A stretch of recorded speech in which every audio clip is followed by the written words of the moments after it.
Auzubillahiminash-shaytanir-rajim. Bismillahir-rahmanir-rahim. Assalamu alaikum, dear students. So we will continue our series of lectures for the chemistry class 10th. तो इससे पहले हमने पढ़ा था, जो पिछला क्लास हमने कंप्लीट किया था, that was types of chemical equations, balanced chemical equations and unbalanced chemical equations पर हमने पिछला क्लास कंप्लीट किया था। तो अब हमने जो अनबैलेंस्ड केमिकल इक्वेशंस देख ली, उनमें जो number of atoms of different elements on the reactant and product side वो अनइक्वल होता है। तो मैंने आपसे कहा था कि जो केमिकल रिएक्शंस होती है, they obey the law of conservation of mass.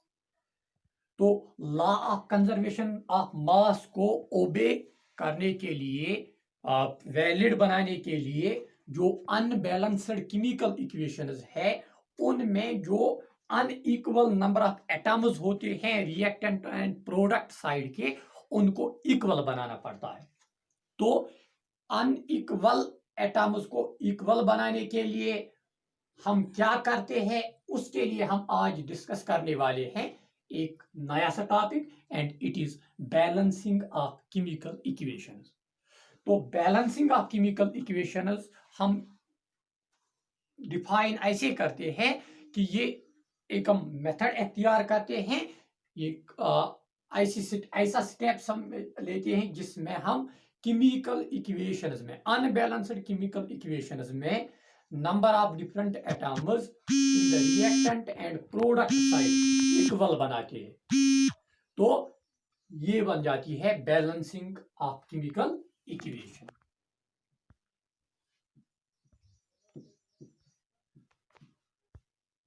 The process of making number of different atoms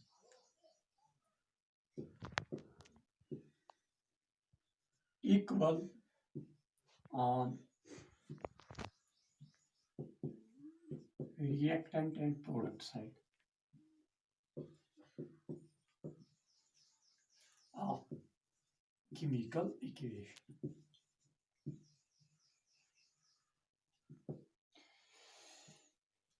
chemical equation में रिएक्टेंट साइड और प्रोडक्ट साइड में number of different atoms equal बनाने को हम बैलेंसिंग ऑफ केमिकल इक्वेशंस कहते हैं। तो अब आपकी टेक्स्ट में क्वेश्चन भी पूछा जा चुका है ये, और कभी एग्जाम में भी ये आता है, why we need to balance the chemical equation. हमें केमिकल इक्वेशंस को क्यों बैलेंस करना पड़ता है। Simple you will say we balance the chemical equations to make the law of conservation of mass valid। अभी हमने डिस्कस किया ये कि law of conservation of mass को वैलिड बनाने के लिए, तो valid the law conservation of mass, law of conservation of mass को वैलिड बनाने के लिए हमें केमिकल इक्वेशंस को बैलेंस करना पड़ता है। तो अब बैलेंसिंग जो की जाती है, कैसे की जाती है, हम क्या स्टेप्स इस्तेमाल करते हैं इसमें, तो वो देख लीजिए। एग्जांपल्स के एतबार से हम समझ लेंगे हाउ टू बैलेंस।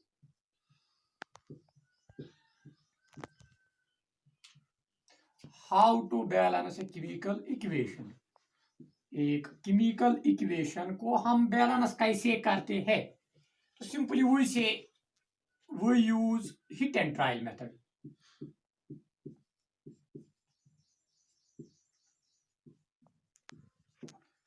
तो आप ये समझ सकते हैं एक एग्जांपल के एतबार से। अगर एक सिंपल सी एग्जांपल हम लेंगे, जैसे हाइड्रोजन और oxygen, or we can say when hydrogen burns in presence of oxygen, water is formed। तो अब इस इक्वेशन में हम देख लेंगे, ये पहले देख लेंगे ये अनबैलेंस्ड है। जब इक्वेशन बैलेंस होगी तो बैलेंसिंग की जरूरत नहीं है, वो बैलेंस्ड ऑलरेडी है। जैसे बहुत सारी इक्वेशन आपको मिल जाएंगी which are balanced, they need not to be balanced. अब वो इक्वेशन बैलेंस करना पड़ती है जो अनबैलेंस्ड होती है।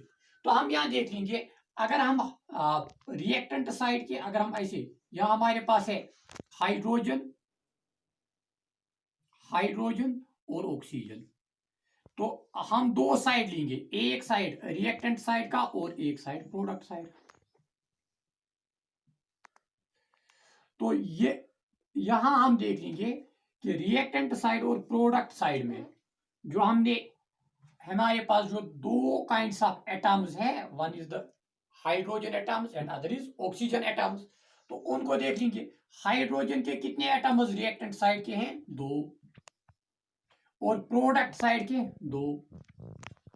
अब ये दो बराबर है, हाइड्रोजन जितने रिएक्टेंट साइड के हैं उतने ही प्रोडक्ट साइड के हैं, तो ये दो बराबर है, तो on this basis it is balanced. Now we will see the number of oxygen atoms, how many, 2, and oxygen atoms on the product side it is 1. Now from this very information it is clear that this very equation is unbalanced. तो अब इसको balance बनाना है, balanced बनाना है। तो balanced बनाने के लिए आप बेसिक फार्मूला चेंज नहीं कर सकते हो। ये कोई कहेगा I will write it is H2O2 and it gets balanced, no that is wrong. ऐसे हम बैलेंस नहीं करते हैं। तो बैलेंस करने के लिए हम लोवेस्ट पॉसिबल नंबर से मल्टीपल करते हैं ताकि नंबर ऑफ एटम्स दोनों तरफ से बराबर बन जाएंगे, इक्वल बन जाएंगे। लोवेस्ट पॉसिबल नंबर से हम मल्टीपल कर लेते हैं। जैसे अगर ऑक्सीजन के यहाँ दो एटम्स हैं तो यहाँ एक एटम है, तो ये एक एटम हम दो के बराबर बना सकते हैं by multiplying this 1 to 2, that becomes 2। तो प्रोडक्ट साइड में हम ऑक्सीजन एटम को 2 से मल्टीपल कर लेंगे। यहां जब भी आप मल्टीपल कर दोगे तो जैसे आपने कोएफिशिएंट पढ़ा है तो उसी तरह से on the left hand side you will put that very number as the multiple factor. तो ये रिएक्शन में फिर से ऐसे लिख सकता हूं, hydrogen H2 plus oxygen O2। हमें बैलेंस करने के लिए 2 मल्टीपल देना है ऑन द प्रोडक्ट साइड, तो इट इज H2O। तो प्रोडक्ट जो बन जाएगा वो यहां से, तो हमने क्या प्रोडक्ट दिया, 2। अब यहां हम देखेंगे, यहां फिर से हाइड्रोजन और oxygen, reactant side product side, यहां दो है फिर से हाइड्रोजन, ऑक्सीजन फिर से है दो रिएक्टेंट साइड की। तो अब देख लीजिए प्रोडक्ट साइड में कितने है, 2 मल्टीप्लाइड बाई 2, इसका मल्टीपल हो जाएगा, 2 2 4। अब हाइड्रोजन के कितने, 4, यहां ऑक्सीजन के 2 और यहां ऑक्सीजन के कितने आए, 2। अब इस इंफॉर्मेशन से ये बैलेंस्ड है, लेकिन अब हाइड्रोजन के एतबार से ये क्या बन गई, अनबैलेंस्ड। तो अब यहां हमें 4 हाइड्रोजन एटम्स है प्रोडक्ट साइड के, लेकिन रिएक्टेंट साइड के हमारे पास 2 ही है। तो अब इन 2 को 4 में तब्दील कर देंगे, कैसे, फिर से इस 2 को मल्टीपल कर लेंगे 2 से। तो we will multiply the hydrogen atoms on the reactant side by 2. तो the final equation will become this way, यहां मैं लिखूंगा, ये बन जाएगा ऐसे। हमारे पास था H2, तो इसको मल्टीपल कर लेंगे किससे, 2 से, plus O2 gives us 2 times water. Now see, 2 2s are 4, hydrogen atoms are 4 on this way, oxygen atoms are 2। यहां देख लीजिए हाइड्रोजन 2 into 2 हुआ 4, ऑक्सीजन हुए 2। अब यहां देख लीजिए number of atoms of different types of substances, यानी हाइड्रोजन के 4 एटम्स, ऑक्सीजन के 2, यहां भी हाइड्रोजन के 4, ऑक्सीजन के 2। तो रिएक्टेंट साइड और प्रोडक्ट साइड में जो number of atoms of different elements जो है they became equal. Now this very equation becomes the balance. तो अगर मैं इसको यहां मैंने ये समझाया, तो फिर मैं इसको यहां दोबारा लिखूं। हमने पहले ऐसे किया, H2 जो था plus O2 gives us water. तो बैलेंस्ड ऐसे बन गई, इसको 2 से मल्टीपल किया और इसको यहां से 2 से मल्टीपल किया, तो this becomes the balanced chemical equation for this very equation. एक और एग्जांपल हम डिस्कस कर लेंगे।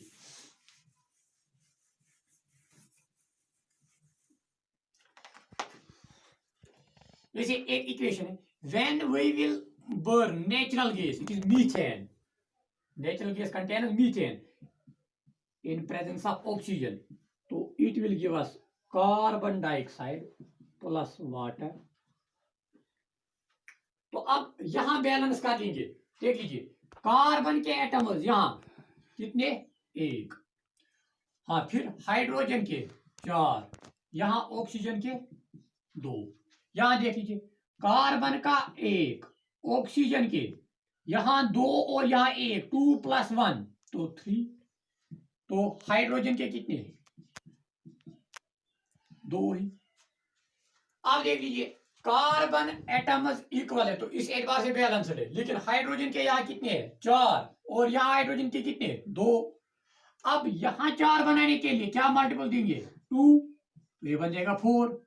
तो अगर यहाँ हम हाइड्रोजन को मल्टीपल कर लेंगे 2 से तो 4 बन जाएगा, 2 2 4। तो यहाँ पहले स्टेप में हमने किसको आप बैलेंस किया, हाइड्रोजन के थे 2, मल्टीपल कर लेंगे 2, दैट बिकम्स 4, और ऑक्सीजन 3 है। तो पहले स्टेप में जब हमने बैलेंस किया नंबर ऑफ हाइड्रोजन एटम्स, तो आई will write it will become this, CH4 + O2 gives us carbon dioxide ऐसे ही प्लस वाटर, और यहां हाइड्रोजन को 2 से मल्टीपल किया तो it becomes 2 2 4। Now again we will see, यहां कार्बन के कितने, 1, हाइड्रोजन के 4 और ऑक्सीजन के 2। अब यहां कार्बन 1, हाइड्रोजन, यहां देखिए हाइड्रोजन के कितने, आप 4 और ऑक्सीजन 3। अब ऑक्सीजन में देख लीजिए on the base of this very information it is not balance. अब इसको बैलेंस बनाने के लिए यहां देख लीजिए, यहां 2 है, यहां 3 है, तो इनका एलसीएम लीजिए तो वो 2 3 6, तो we will multiply this by 3 and this by 2। तो अगेन यहां देखेंगे ये बन जाएगा 6 and this will become 6। यहां जब आप मल्टीपल कर लोगे 3 से, लेकिन यहां ऑलरेडी आपने मल्टीपल किससे किया है, 2 से, सॉरी यहां फिर से अगेन यहां देखेंगे, यहां ऑक्सीजन के 2, यहां ऑक्सीजन के आप कितने बन गए, 1, ये 2 और ये 2, ये बन गया 2 + 2 it is equal to 4। Now see, यहां जब इसका मल्टीपल लिया 2 तो ये बन जाएंगे 2 एटम्स ऑफ ऑक्सीजन, और ये 2 4, अब यहां 4 यहां 2, तो that means we will multiply this side on the reactant side by 2 and it will become 4। Now 1 and 1 carbon atom is equal, 4 and 4 hydrogen atom is equal, 4 and 4 oxygen atom is equal. तो अब final reaction ये बन जाएगी कि methane plus oxygen, इसको किससे multiple करेंगे, 2 से, gives us carbon dioxide plus water. यहाँ डिवाइस है, तो यहां अगर देखेंगे कार्बन का 1 1 एटम, हाइड्रोजन के 4 4 एटम्स और ऑक्सीजन के 4 4 एटम्स। तो इस तरह से ये इक्वेशन बैलेंसर बन जाती है। तो फाइनल बैलेंसर इक्वेशन जो इसके लिए बन जाएगी that will B this, that means CH4, ये अनबैलेंस्ड है, इसकी बैलेंसर हम लिखते हैं,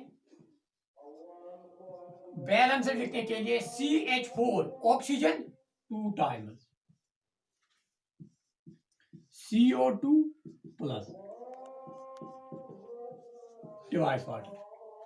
तो ये इक्वेशन अब इसके लिए क्या बन गई, बैलेंसर इक्वेशन। तो इसी तरह से आप बहुत सारी एग्जांपल्स दे सकते हैं इक्वेशन उसको बैलेंसर बनाने के लिए। मैं वीडियो में ही आपके लिए ये असाइनमेंट रखता हूं, कुछ इक्वेशंस आपके लिए जो आप बैलेंसर कर लेंगे। Like laboratory preparation of oxygen KClO3, जब इसकी डिकम्पोजिशन की जाती है करंट पास करने से तो इट विल गिव अस के पोटेशियम क्लोराइड प्लस ऑक्सीजन। इसको बैलेंस कीजिए, एक इक्वेशन। नंबर 2,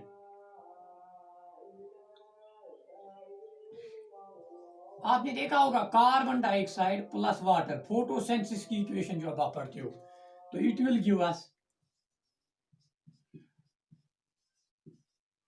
लाइट जब पड़ती है तो it gives us glucose plus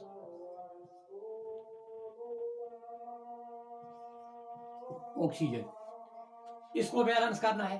तो इसी तरह से एक और कैल्शियम कार्बोनेट,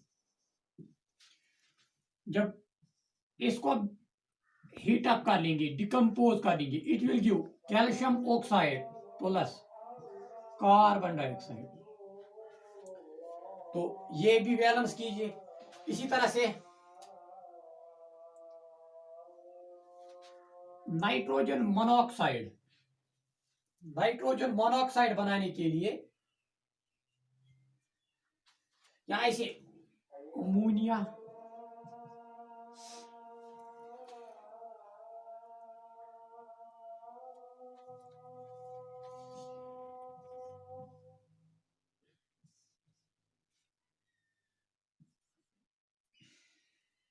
इसको छोड़ दीजिए। इसके बगैर भी जो आप टेक्स्ट देख लीजिए, टेक्स्ट में बहुत सारी इक्वेशंस दी गई है जिनको बैलेंस करना है। तो ये इक्वेशंस को मैं इंसर्कल करता हूं, ये इक्वेशंस आपके लिए असाइनमेंट है, इनको बैलेंस करना पड़ता है। तो इनको बैलेंस आप कैसे कर लेंगे, तो ये इक्वेशंस आप लीजिए। तो this is balancing of chemical equations. अब इसी से रिलेटेड एक और टॉपिक हम डिस्कस कर लेंगे, to make equations more informative. तो इसी तरह से हम एक और टॉपिक डिस्कस कर लेंगे, how to make equations more informative.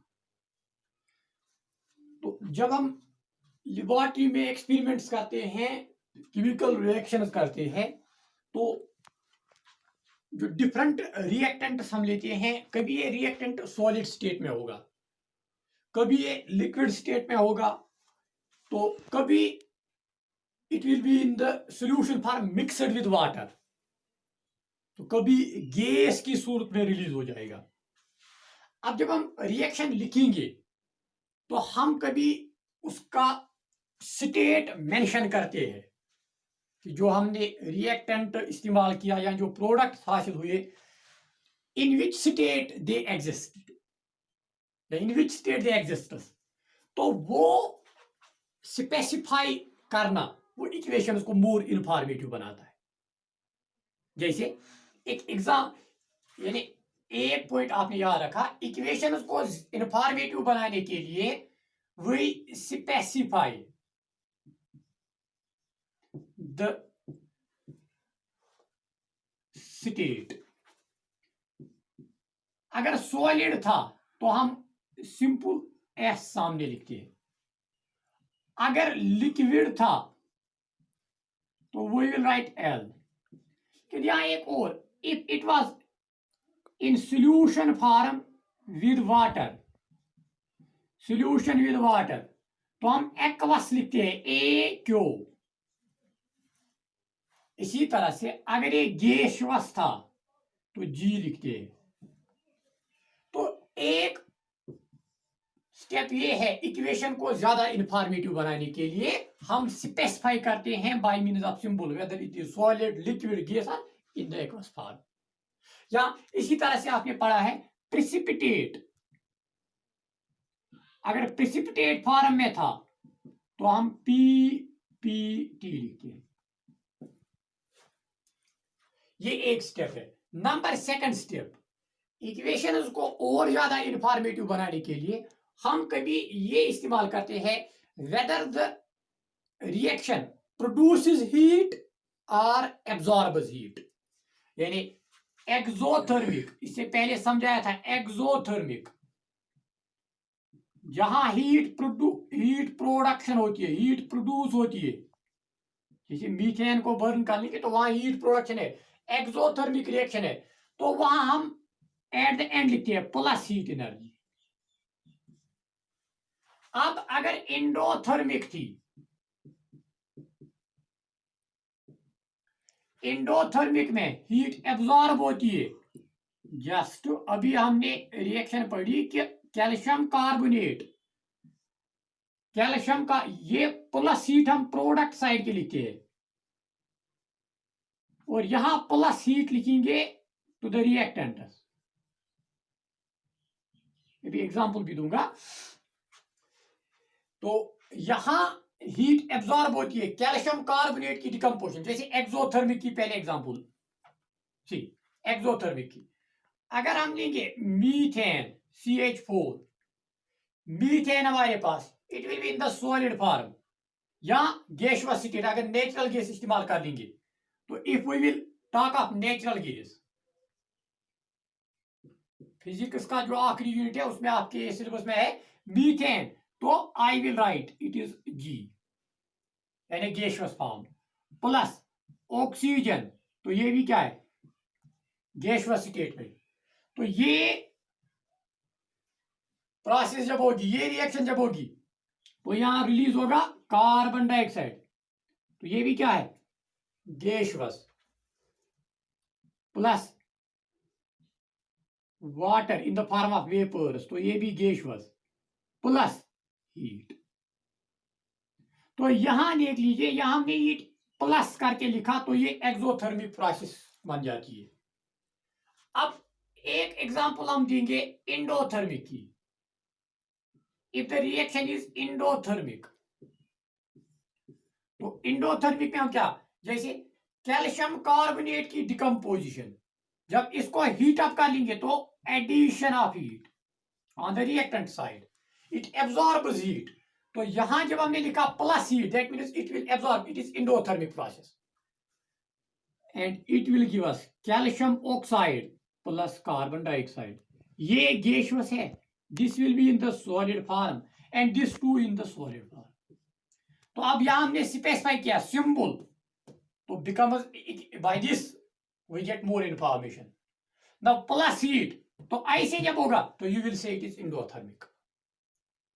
अब एक और, सम रिएक्शंस ओकर स्लोली और रैपिडली, तो उनकी जो रेट है यानी वो रैपिडली जब होती है तो उनको स्टडी करने के लिए हम उनकी रेट को डिक्रीज कर लेते हैं। अब कई सारी रिएक्शंस स्लोली जाती है तो उनको फास्ट बनाने के लिए हम कुछ सबस्टेंसेस इस्तेमाल करते हैं जिनको हम कैटालिस्ट्स कहते हैं। Catalyst to change the rate of reaction.